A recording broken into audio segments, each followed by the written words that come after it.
हमारी यात्रा विभिन्न राज्यों से होते हुए उड़ीसा की महान भूमि पर पहुंची है। और यह जो भारत जोड़ो न्याय यात्रा है, पिछला जो भारत जोड़ो यात्रा हुआ था उसके दौरान जो देश के लाखों करोड़ों लोग राहुल जी से मिले, हम भारत यात्रियों से मिले, उन्होंने जो अपना दर्द साझा किया, उनके मन की बात सुनने के बाद हमारी पार्टी को, हमारे नेता को ये लगता है कि इस देश में अन्याय को समाप्त किए बिना, न्याय की स्थापना किए बिना देश को शक्ति नहीं मिलेगी, देश शक्तिशाली नहीं होगा।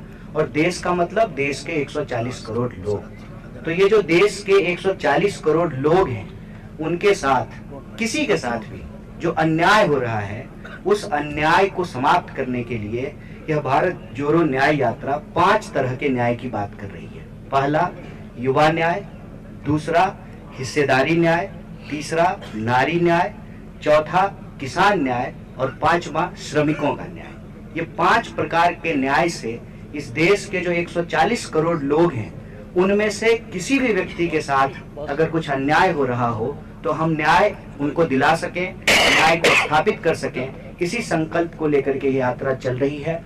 और आज जब हमारी यात्रा राउरकेला में है और जयराम जी ने आपको इस देश के पब्लिक सेक्टर के बारे में बताया कि किस तरीके से कांग्रेस पार्टी ने देश को आज़ादी दिलाने के बाद तमाम तरह से सहयोग इकट्ठा करके इस देश में पब्लिक सेक्टर बनाई, प्रश्न ये उठता है कि आज वो पब्लिक सेक्टर फ्रेंड सेक्टर में कैसे कन्वर्ट हो रहा है और क्यों कन्वर्ट हो रहा है, ये कौन सा मॉडल है।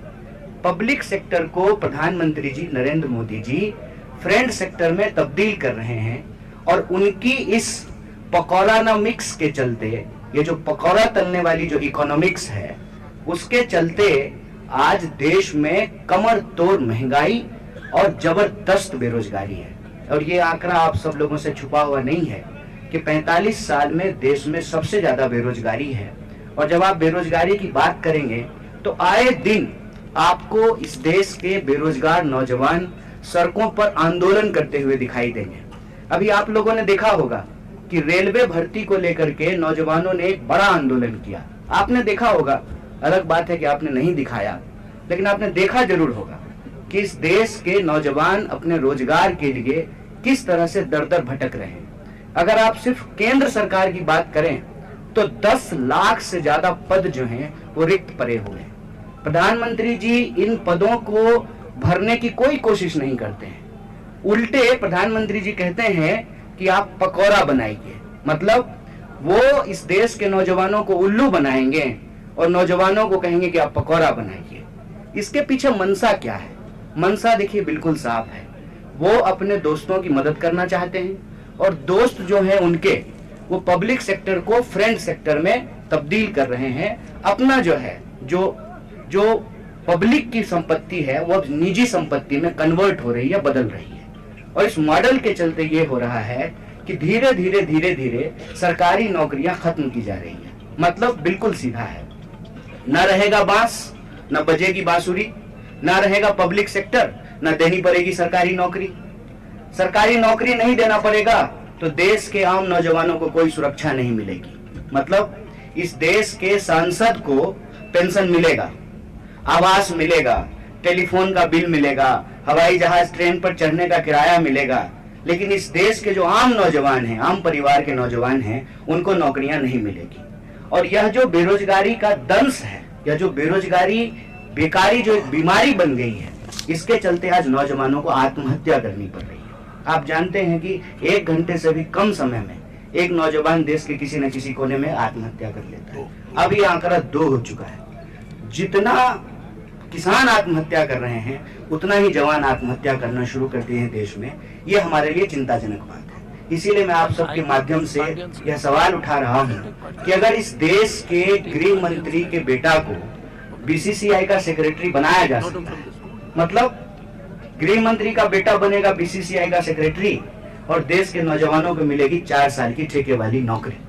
ये जो बेईमानी है, सरेआम आंख के सामने देश का मुद्दा भटका करके देश की संपत्ति जो बेची जा रही है, इस बेचने के खिलाफ यह भारत जोड़ो न्याय यात्रा न्याय को बचाने की लड़ाई है। इसीलिए हम इस देश के नौजवानों से अपील करते हैं कि यह यात्रा एक वैचारिक यात्रा है, हक और अधिकार की यात्रा है, यह न्याय की यात्रा है। अगर आप महसूस करते हैं कि आपको आपकी योग्यता के हिसाब से काम नहीं मिल रहा है, क्यों? क्योंकि आपके परिवार के लोग राजनीति में नहीं हैं, आपके परिवार के लोग प्रधानमंत्री के दोस्त नहीं हैं, तो आपको अपने हक और अधिकार के लिए संघर्ष करना पड़ेगा। और इस भारत जोड़ो न्याय यात्रा से जुड़ करके आपको भारत जोड़ो न्याय यात्रा में शामिल होना चाहिए और देश में अन्याय के खिलाफ न्याय योद्धा बनना चाहिए।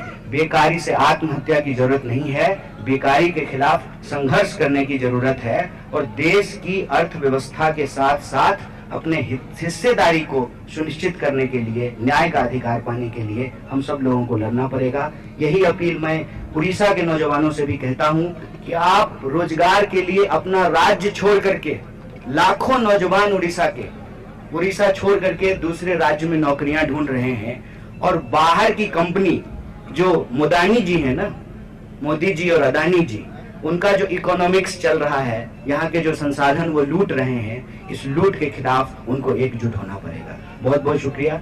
जो भी आपके सवाल होंगे उसका जवाब देने का प्रयास। धन्यवाद। पूरा भारतवर्ष में शिक्षा का स्तर पूरा गिरा हुआ, सरकारी स्तर का। कहाँ? उड़ीसा में? पूरा भारतवर्ष में सरकारी स्कूल का स्तर गिरा हुआ है, इस विषय में बताइए। अब बोलिए। सरकारी स्कूल सर 2 दिन राहुल गांधी जी का ये सरकारी स्कूल, एक मिनट, सरकारी स्कूल के बारे में ये प्लेसमेंट है, ये बीजेपी नहीं है। देखिए, आपने इतना जो सवाल पूछा गया है ना, मतलब का सवाल आप ही पूछे, सबसे जरूरी सवाल आपने पूछा है, मुद्दे का सवाल आपने पूछा है। शिक्षा की दुर्दशा इसलिए है कि शिक्षा मौजूदा सरकार का एजेंडा नहीं है, स्कूल मौजूदा सरकार का एजेंडा नहीं है, कॉलेज यूनिवर्सिटी मौजूदा सरकार का एजेंडा नहीं। अगर उसका एजेंडा होता तो शिक्षा का ये दुर्दशा नहीं होता। आपको हम बताते हैं, एक बात को आंकड़ा दे रहे हैं। अभी हमारी जो वित्त मंत्री हैं, उन्होंने बजट पेश किया और हमारी यूनिवर्सिटी से ही पढ़ी हैं, और उस बजट में उन्होंने 60% से ज्यादा, मतलब जो पहले 100 रुपया खर्च किया जाता था अब 40 रुपया खर्च किया जाएगा, 60% से ज्यादा बजट की कटौती की गई है। मतलब शिक्षा पे पैसा खर्च ही नहीं करना है। पैसा किस पे खर्च करना है? प्रचार पे। मैं आपको एक और आंकड़ा देता हूँ। एक नारा दिया प्रधानमंत्री जी ने, बेटी बचाओ बेटी पढ़ाओ, और उस योजना के तहत जितना पैसा खर्च किया गया उसमें एक भी स्कूल नहीं खोला गया, सिर्फ प्रचार पे खर्च किया गया। मतलब प्रधानमंत्री जी को लगता है कि नाम बदलने से और भेष बदलने से देश बदलता है, इसीलिए वो प्रचार पे सारा पैसा खर्च करते हैं, स्कूल खोलने पे खर्च नहीं करते। स्कूल की अगर मैं बात करूं, एक बात और बता दूं, आप लोग ध्यान से अगर देखेंगे तो अखबार के किसी कोने में इतना छोटा सा न्यूज आता है कि सरकार ने 500 स्कूल बंद करने का निर्णय लिया है। ये स्कूल क्यों बंद किए जा रहे हैं? ये स्कूल इसलिए बंद किए जा रहे हैं कि स्कूल की जमीन को भू माफियाओं को दिया जा सके, उसका लैंड कैप्चर करने का ये साजिश रचा जा रहा है। इसीलिए तो मैं देश के आम नौजवानों से अपील करता हूं, हम साधारण लोग हैं, शिक्षा देना सरकार की जिम्मेवारी है। अगर हमको शिक्षा नहीं मिलेगी तो हमारी पीढ़ियां जो है वो पढ़ नहीं पाती और हम मिडिल क्लास नहीं बनते, पब्लिक सेक्टर नहीं होता, हमको नौकरी नहीं मिलती। इसीलिए जो आपको भ्रमित किया जा रहा है ना कि आप जॉब सीकर मत बनिए, जॉब गिवर बनिए। साहब प्रधानमंत्री जी, आप स्नेचर बने हुए हैं, आप जॉब स्नेचर हैं, तो हम जॉब गिवर कैसे बने? ये पॉलिसी का सवाल है। करना ये चाहिए कि हम एक मांग करते हैं एनएसयूआई की तरफ से कि शिक्षा पर जो खर्चा हो बजट का 10वां हिस्सा हो, हमारी सरकार बनेगी, हम एजुकेशन बजट को बढ़ाएंगे और क्वालिटी एजुकेशन पे खर्च।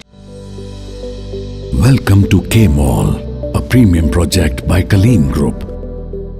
K-Mall is in the heart of Kolkata's electronic, garment and lifestyle hub, Khidirpur. K-Mall, which is designed as a world-class mall, is the outcome of endless effort of our experts, combined with modern superb techniques and new age design. Book now